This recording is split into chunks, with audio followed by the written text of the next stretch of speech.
Hey guys, May is Lupus Awareness Month, and if all of you have known me for any period of time, you know that I battle lupus. If any of you have known me in the past 12 years, you probably visit me in the hospital, and you probably see me in not so pretty times. And the thing about lupus is, it gets you from the outside and the inside, and it sneaks up and it mimics many different diseases and deals with many different organs, and it is scary. So I just want to go ahead and cut out some myths right now. Brittany does not work out all day long. In fact, Brittany has to take naps, and Brittany has to put on concealer up under her eyes so she doesn't look like she's sick all the time, and maybe some blush on some days. Sometimes I have mascara running down my face at classes. Sometimes I can't teach my classes all the way through. Sometimes I have to take days off, and that's frustrating. With that said, I was sick severely last June. That was almost a year ago. And I pretty much hit the floor for 2 months, and it was really scary.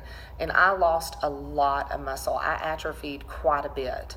I had a pretty good basis to pull from, but I lost almost all of it.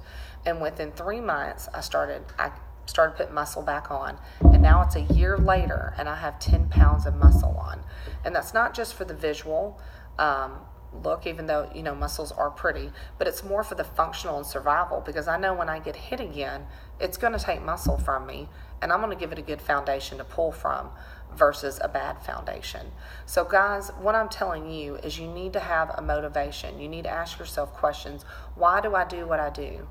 Why do I fight through the storms? Am I doing everything I possibly can so when it comes through, it doesn't overwhelm me?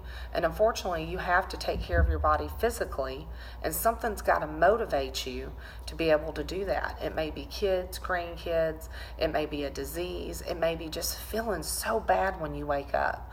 And some of us feel bad anyway when we wake up, but imagine how much worse it would be if we didn't have a good foundation. Some of us cherish those couple hours of feeling really good versus of not feeling good at all, so you do whatever you can to feel better. Take care of this foundation. Take care of your house.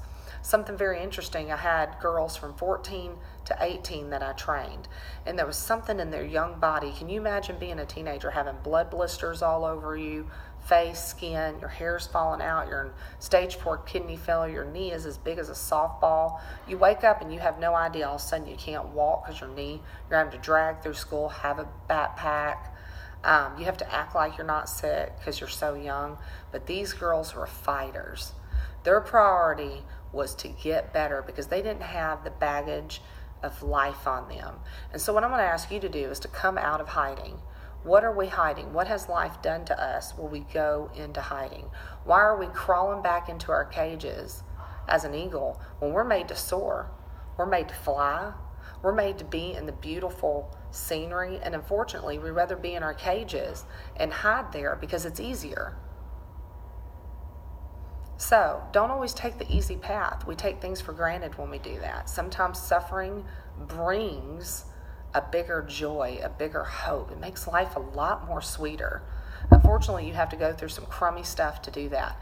These girls that I've trained, I guarantee they look at life a lot different than the girls their age. They appreciate things different. Their mind is a lot different. They are warriors. So guys, you've got to pick up your shield. And right now, if you're too weak to pick up your shield, find a support group. Find a group of people that are not toxic. Find some truth in what you do. Who is driving you? Me personally, I serve a bigger leader. I serve a God that is big, and that's what I choose to do. That is my main motivational push there. That is what makes me go. That's what makes me want to pick up and know that there's something bigger than me that's going to help me.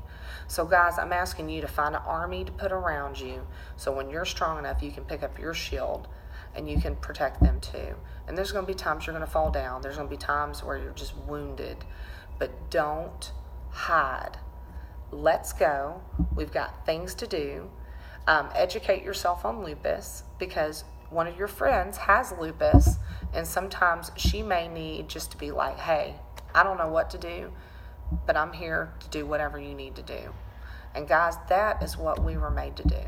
We were made to live this life and thrive. And unfortunately, you got to take care of that house if you intend on doing that. All right, guys, let's go.